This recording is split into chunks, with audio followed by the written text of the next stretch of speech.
Now, the Roma Wine Company of Fresno, California presents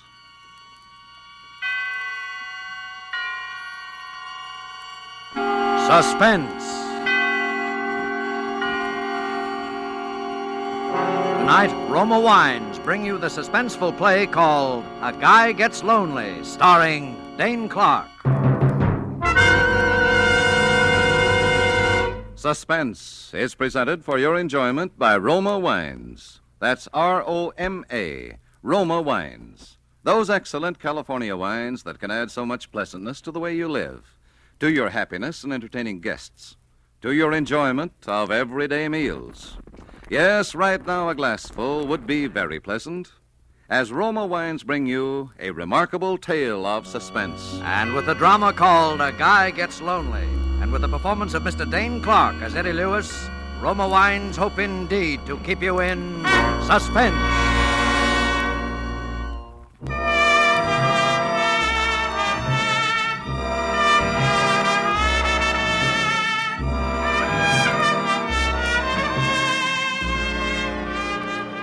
Have you ever been lonely, desperately lonely?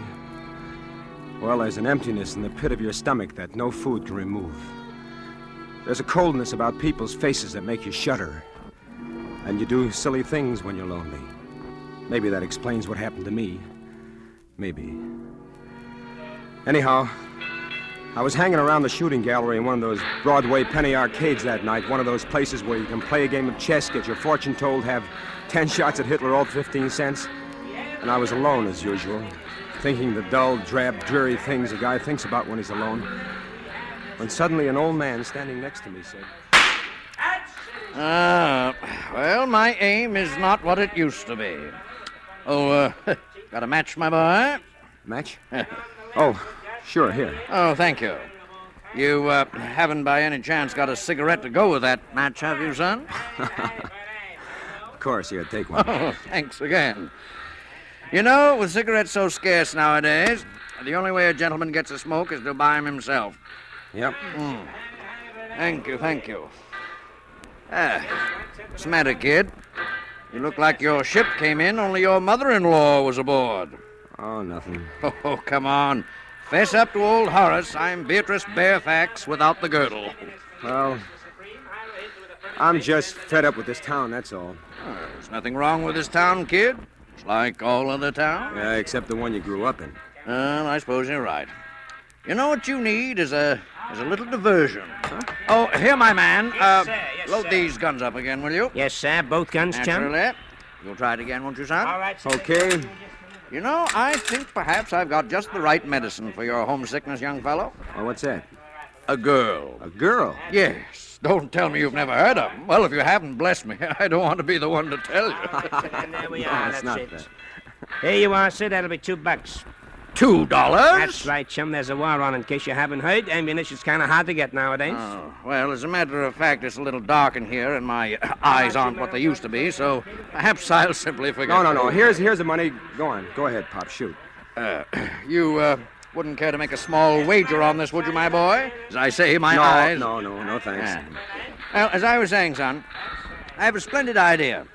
Now, tomorrow, being the Sabbath, my wife and I are bound for Minnewanka on a peaceful little fishing expedition. If you'd care to accompany us, there is a faint chance, just a faint chance, mind you, that I might round up a beautiful young lady who will make it a foursome.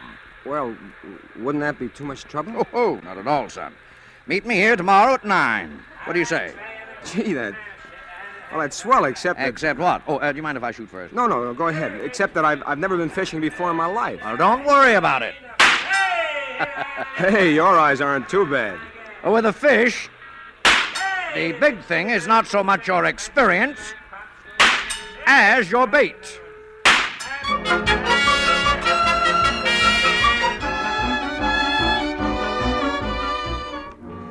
The idea of not being alone again on Sunday is what excited me. I didn't give much thought to the girl until I saw her. If you've ever seen a truly beautiful woman walking toward you, you'll know what I'm talking about. First, you see the tiny gray silhouette in the distance, and then the figure seems to spring to life.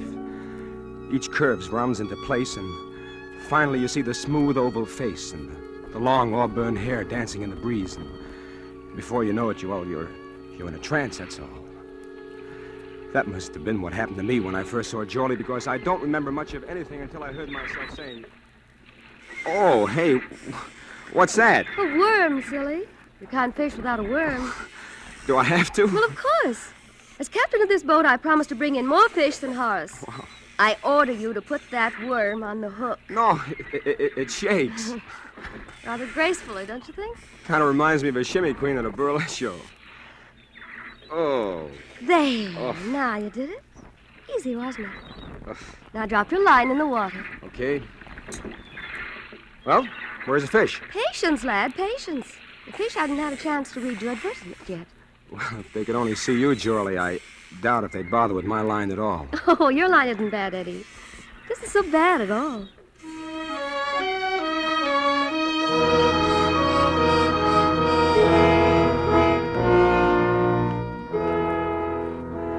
I guess in the next few hours I told her just about all I could remember about myself, about wanting to be an actor and leaving home and coming to this town and the disappointments and how I decided to go home while I still had some money left. And how lonely I was. How terribly lonely I was. And before she left that night, she wouldn't let me take her home. I made a date for the next night. It's funny how quick you can get to feel that way about somebody when you're lonely. We met in the Astor lobby, and after we talked for a while... Well, for a slow starter, you certainly poured on in the backstretch. No, please don't laugh, Jorlie. I'm pretty serious. About what? About you. How about me? Jorlie, look. I was planning to go home today. I had the ticket in my pocket, and this morning I turned it in. Oh. Look, I still want to go home, Jorlie, but I want you to go with me. You want what? I want you to marry me. Jorlie? I heard. Well? You want an answer now? Yes. It's no, Eddie. Oh. I'm sorry. Well, is there somebody else? No, or it isn't is there... that, Eddie. It isn't anything you could possibly imagine. It isn't even that I don't love you, because maybe I do. Jorlie! But you see, Eddie, I was going to ask you something tonight, too, and it doesn't stack up very well against what you asked me. Jorlie, what? What? Oh, I know it's silly. We've only known each other for 48 hours, and it shouldn't matter, but... Oh, it doesn't matter anyway now. Jorlie, you've got to tell me. It's just an old story, Eddie. Such an old story that you probably wouldn't even believe it. That's the trouble. Look, I believe anything you told me. It's about my mother out west and how I support her and how she needs an operation, and... I was going to ask you for $1,000. Is that all? That's enough. Oh, Jorlie, why did you put me through such a cold sweat for a little thing like that? Well, it's pretty complicated, Oh, Eddie. what's complicated about it? Look, Jorlie. Look, here's a ring. It's all I've got right now, but I wish you'd wear it. Oh, it's beautiful. An old Samoan chief gave it to me when I was in Tahiti. Go ahead, look inside. To Eddie Lewis from... ? Yeah, I had that engraved in it when I got back to the States. I never did know the old guy's name. Will you wear it? Eddie, I'll meet you here tomorrow for lunch. And if I'm wearing the ring, third finger, left hand, you'll know that I do. All right. Jorlie, Yes? do you want the money now? No, Eddie, no. Not now.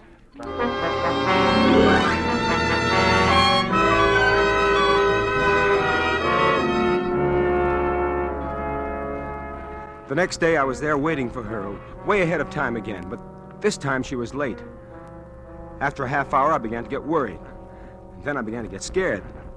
And after a full hour had gone by and she still hadn't shown up, I was half crazy, and then I felt a hand on my arm and a voice speaking over my shoulder. You waiting for somebody? That's right. A lady? Yeah, what about it? Would your name be Eddie Lewis? Yes.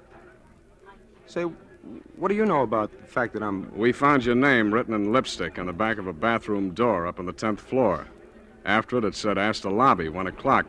So we sort of put two and two together. You see, I'm from headquarters, Eddie. What? I'm a detective. Detective? Listen, if you know anything about Jorlie Andrews, I was supposed to meet her here about an hour ago, and she Would she hasn't... have been wearing this ring by any chance? Well, that's right. That's my ring. Where is she? She's down at the city morgue, Eddie. She's dead.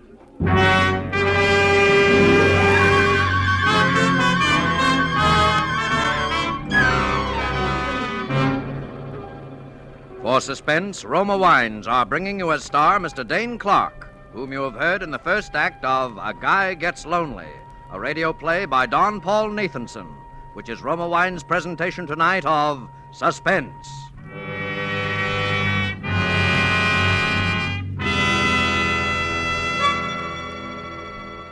Between the acts of Suspense, this is Truman Bradley for Roma Wines. Gracious hostess, internationally known on entertaining, Elsa Maxwell's suggestions are always worthwhile. Spring is here, and nature is again bursting into life. Let's bring some of this beauty to the dinner table. A centerpiece of spring flowers will brighten your table, and there's no better way to awaken winter-weary appetites than by serving cool Roma Burgundy with the meal. This glorious wine from California goes well with almost any food. So simple, and yet how charming. A few flowers to give your table the gay note of spring. A bottle of cool, delicious Roma Burgundy as the subtle accompaniment to a savory meal. You'll enjoy the tart piquancy, the fruity, robust taste of this distinguished Roma Burgundy. Like all Roma wines, unvaryingly good, always high in quality. The result of selected grapes, slowly brought to perfection in California's choicest vineyards, gently pressed, then brought to fullest flavor by the ancient skill of Roma's famed wineries. Yet all this goodness is yours for only pennies a glass. Remember, more Americans enjoy Roma than any other wines. R-O-M-A, Roma Wines. And now Roma Wines bring back to our Hollywood soundstage Dane Clark as Eddie in A Guy Gets Lonely, a play well calculated to keep you in suspense.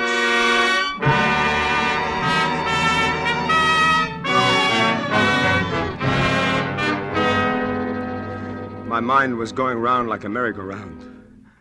Having an old moocher like Horace walk up out of a clear sky and introduce you to a girl like Jorley. Proposing to her after only 48 hours, and then having a cop come along and tell you she's dead. They took me down to headquarters, and I was there all day answering questions and trying to dope out what had happened myself. I even told them how she'd asked me for $1,000, but they didn't pay much attention to anything I It's a said. simple case of suicide, and that's that. But it couldn't be. Jorley wouldn't commit suicide. You recognized her, didn't you? Well, Well, what? people don't look quite the same after they've fallen 10 stories on a concrete side. But you recognized her. Yes, I recognize it. But why did she write my name on the inside of that door? How do I know what women think about before they jump out the window? I'm not Mr. Anthony. Well, look, maybe somebody followed her. Maybe somebody tried to force the door. There wasn't any lock on the door. Then it would have been that much easier. Maybe somebody... Look, Eddie, just what are you trying to make out of this? I don't know. All I know is it couldn't have been as simple as this. You wouldn't be thinking about murder, would you? Maybe. Now, Eddie, this sort of thing happens all the time. Look, I'll draw you a picture. Friendless girl meets guy. They start going together. Then she asks him for money. He doesn't give. The next day, Look, I told you we were I ain't going to get doing that married. talking. She asks him for money, and he doesn't give, see? The next day, she writes his name on the handiest plain white surface, and boom. Now, how does that look to you? All right. But what about Horace? Have you tried to trace him? Yeah, sure. We tried to find Horace. Only we didn't. Mainly on account of he doesn't exist, if you ask me. I talked to him, I tell you. He introduced us.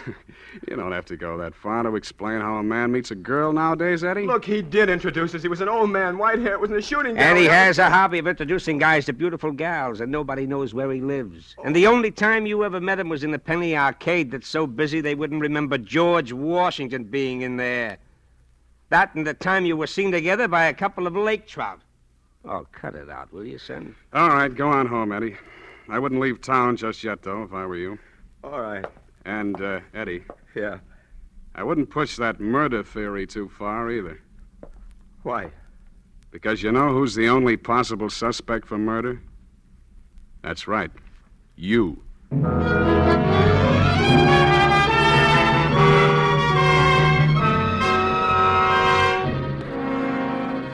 First, I didn't know what to do or what to think. I didn't blame the cops. From where they sat, it just didn't make any sense any other way. And then all at once, I knew what I was going to do. First, I moved to another hotel, just in case. And then I started growing a full beard, and I dyed it black. And my hair, too. You see, I'm a natural blonde, so it turned out pretty good. Good enough to pass off for a night anyway. And I really am an actor. Maybe no Barrymore, but enough to give a fair imitation of an accent. And I got some different clothes, and then I was ready. I began haunting that shooting gallery because I figured the old man had a system. But after about 3 weeks, I'd about given up hope.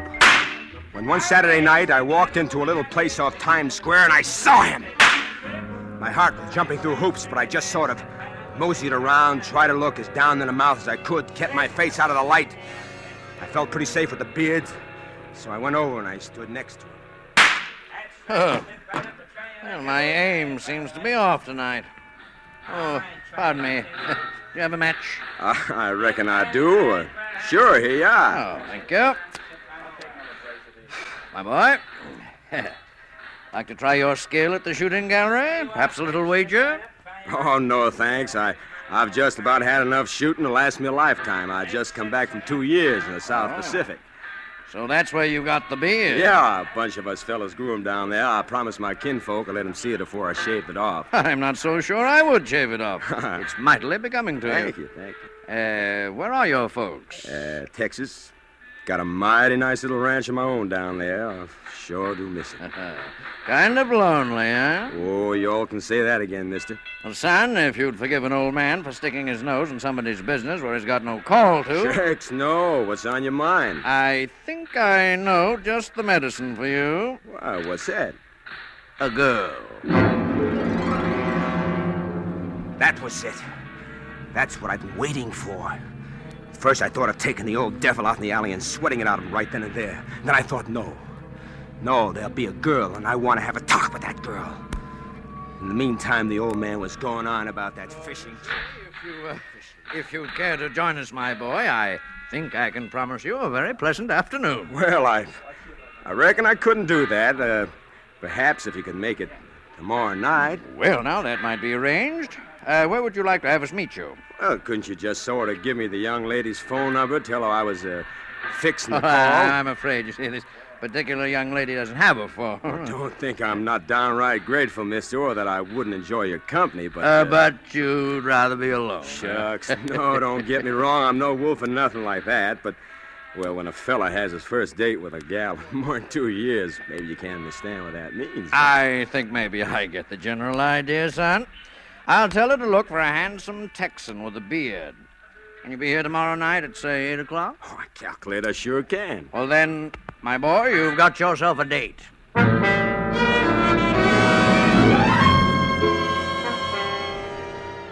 The next night, I was there in plenty of time. I had plans for that girl, lots of plans. As I got around toward 8 o'clock, I kept looking toward the street entrance, but somehow I must have missed her because the next thing I knew, there was somebody standing beside me, and I heard a voice. Hello there. I'm Joyce Island. It seemed as though minutes went by before I was able to say a word. If it hadn't been dark where I was sitting, she couldn't have but helped to see that something was wrong. Because the girl was Jorley. My Jorley, who was supposed to be dead. The Jorley that I'd seen it myself at the slab at the city morgue. And somehow I managed to pull myself together and start talking. You're Johnny Farrell, aren't you? Yeah, that's right. It was sure mighty nice of you to come. Oh, that's all right. I wasn't doing anything. Is there anything in particular you'd like to do now? No, nothing in particular. Well, I thought maybe you'd like to go dancing or something like that, Only what? Well, I discovered a terrible thing just before you got here, Miss... Ma'am. You can call me Joyce. You see, I left my wallet up in my hotel room. Oh? If you all wouldn't mind stopping by there with me for a minute while I pick it up, then we could... And I suppose while we're up there, I can look over your etchings. Oh, huh? no, ma'am. I ain't that kind. Honest, I'm not. But if you don't want to go, Oh, what's the difference? Come on, let's go.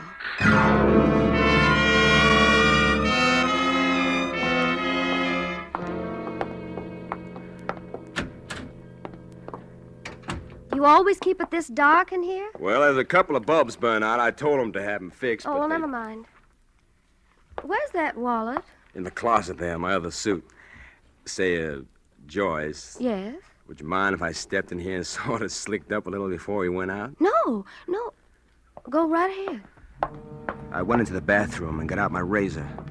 My plans were still the same. I excused myself a minute before we came upstairs, and I made the phone call that I'd planned to. But there was a couple of little extra flourishes to be added on now that I hadn't figured on before. First, I shaved off my beard. Then I went to work on the hair dye with some rubbing alcohol. It came out pretty easy. And I was almost ready when I heard her voice in the next room. Johnny, Yes? I think maybe I'd better go home. You mean you reckon you don't want to go out with me? Oh, well, it isn't you, Johnny, but Well, what is it? you'll think I'm crazy if I tell you. No, I won't. What is it? Well, you sort of remind me of someone. Who? Oh, just someone I used to know. Oh, but Joyce, I'm all ready to go now. Well, Only first I thought maybe we better have a little more light on the subject. I thought you said you didn't have any... Hello, Jorlie. Eddie. That's right. Eddie, I thought I'd never catch up with you. All right, Jorlie, all right. Give. What? Come on, talk and talk fast. Who was that other girl, the one they thought was you, the one who's dead? Well, she was my sister. Sister. What happened to her? I don't know. What kind of a racket are you and the old man running anyway? Well, Horace is... He's my father, Eddie. He's my stepfather, anyway. Oh, that's nice. That's very nice. It keeps it all in the family, huh? Oh, Eddie, you can think anything you want to. Nothing could be quite bad enough, but please believe me, I wasn't playing any games with you. No? No. That's why I sent Evelyn that day, my sister. I gave her your ring so you'd know she really came from me. I just couldn't face you myself. Face me with what? With what Horace and I had planned to do to you. The old shakedown, huh? I guess so. Evelyn was horrified anyway when she got wind of it. She was a funny girl. She belonged to one of those religious sects, and she said we'd have to atone for our sins and be punished. No. Maybe you better start from the beginning. Well, that's about all. We were awfully hard up. And Mother really was sick. And I'd borrowed some money once from a man I'd met. I paid it back that time, but it gave Horace ideas. He wheedled and threatened and said our mother might die, and... Well, I'd had a couple of pretty raw deals pulled on me out here, and I just didn't care anymore, I guess. That is... till I met you. Yeah, and so you sent your sister to me to confess all, and she jumped out of the window instead. Is that what you think happened? I don't know. Then why did you tell me what you knew then? Well, it wouldn't have brought Evelyn back to life. And Horace said we'd all go to prison, and... You see, Mother didn't know what was going on. It would have broken her heart. Yes, but you went right back at it again. Horace said if he'd had just a little money, he'd go away. He'd leave us alone and go back east. And I was supposed to be the next victim as Johnny Farrell with a ranch in Texas. No, Eddie, no. Not after I met you. No. No. You weren't before, were you? Oh, Eddie, maybe if you knew a little more about what a girl is up against in this Who is town, it? you'd understand. Telegram. Telegram? Well, Yes. I had a hunch about you, my boy. Horace. why, you... Oh, don't try anything foolish. I'm quite expert with this little gun, as you may recall, my boy. Now, I suggest we close the door and have a nice, quiet talk just between ourselves. That's better. So, in spite of all my admonitions, you still persist in this confessional mood, do you, my dear? Horace, what are you going to do? You young people may not see it quite my way, but I'm an old man, and I don't fancy the notion of spending my remaining years behind bars. It's quite a penalty for extortion, you know. You're telling me. And so I'm afraid there's going to be a little accident up here. Something like the accident that happened to poor Evelyn. So you did kill her? Well, technically, yes, I did assist her through that window after she insisted on making a scene. Why, you... Evelyn was always excitable, you know. Really not quite normal, I'm afraid. Oh, Horace, you're mad. Now, my dear, I want you to write a little note. See, there's paper and pen over there on the desk. And you will say, Darling, forgive me, but it will be best this way for both of us. And sign your name. You must be mad to think I'd do such a thing. You wouldn't like to see me kill your lover here, would you? Oh, yes, these old eyes can still tell love when they see it. Jorlie, look, don't do it. Don't do it. Can't you see he's going to kill us both anyway? Horace, will you promise, Of course then? I will. That's it, my dear. Write it down just as I told you. There's only one thing wrong with all this, Horace. You want to know what it is? Naturally. I've already called the police. They're waiting for me in the lobby right now. And if I'm not down there in about 5 minutes, they'll be up here. Oh, dear. This is embarrassing, isn't it? Isn't it? I think perhaps you'd better get on that telephone, my boy. Give directions for the officers to go away immediately. Say that you no longer have any need of them. Well, all right. Hello? Hello, desk. You know those two men who are waiting in the lobby for me? Well, tell them to get up here as fast as they can. You! Horace, no! Jolie! Why, you won't... Jolie! Jolie, are you all right? I think so. It's only my shoulder. Oh, darling, you shouldn't have gotten in I'd the... rather have had it been me than you. Look, I'll call a doctor. What's going on here? We heard a shot. Look, there's the man who's responsible for the suicide of Jolie Andrews. Oh, only it wasn't a suicide. He killed her. It wasn't Jolie Andrews. That's Jolie Andrews over here. What are you talking Hello, about? hello. I've got to get a doctor. Wait a minute, will you? All right, Hello? What was that again? Don't you now? understand? Look, that isn't Jolie Andrews that's dead. That's Jolie Andrews over there. You're not making sense, man. Look, fella, look. I met this guy at a hotel. Yeah? And then we went fishing, and then we put the worms on a hook, and... Yeah? And then she was in the slab, and she was dead, only she's not dead. She's wonderful. We're going to get married, see? I love her. And then Horace and I were in the shooting gallery. Then I met him, and I dyed my hair, and I made a fake Texas accent, see? And I met him one afternoon, and I played this whole thing over myself. And Joy's alive. And so closes A Guy Gets Lonely, in which Roma Wines have brought you Mr. Dane Clark as star of tonight's study in Suspense. Before our star returns to the microphone, let me say a word for Roma Wines, the sponsor of Suspense. Elsa Maxwell is known the world over for her great charm as a hostess. Now, here's a brief message from this noted authority. It is always a gracious act of hospitality to serve a glass of distinguished Roma wine. I suggest you try Roma California Tokay, a wine of unusual versatility, enjoyable any time, before or after meals. I serve it frequently with dessert or coffee. It's perfect with fruit or nuts or with any light snack. Follow Miss Maxwell's good suggestion. Try Roma Tokay. A velvety smooth, flame-bright wine, moderately sweet, light, yet delightfully rich in flavor. And you'll find that all Roma wines are always delicious, always of unvarying goodness and fine quality. The next time you use vermouth, sweet or dry, use Roma vermouth. Zestful, herb-flavored Roma vermouth is blended, mellowed, developed, and bottled in California with all the traditional wine-making skill of Roma wineries, yet surprisingly low-priced. Try Roma vermouth soon, won't you? This is Dane Clark. That I enjoyed appearing on Suspense goes without saying. All of us do. Next week's show sounds like it'll be really swell. It's a story written by one of the great contemporary masters of the art of suspense, Dashiell Hammett. And starring in it will be two of your favorite Hollywood people, John Payne and Stuart Irwin. I'll surely want to catch the one next Thursday, and I know you will, too. Suspense is produced, edited, and directed by William Spear. Dane Clark appeared through the courtesy of Warner Brothers and will soon be seen with Dennis Morgan in their production, God is My Co-Pilot. Next Thursday, same time, John Payne will be your star of Suspense. Presented by Roma Wines, R-O-M-A, made in California for enjoyment throughout the world.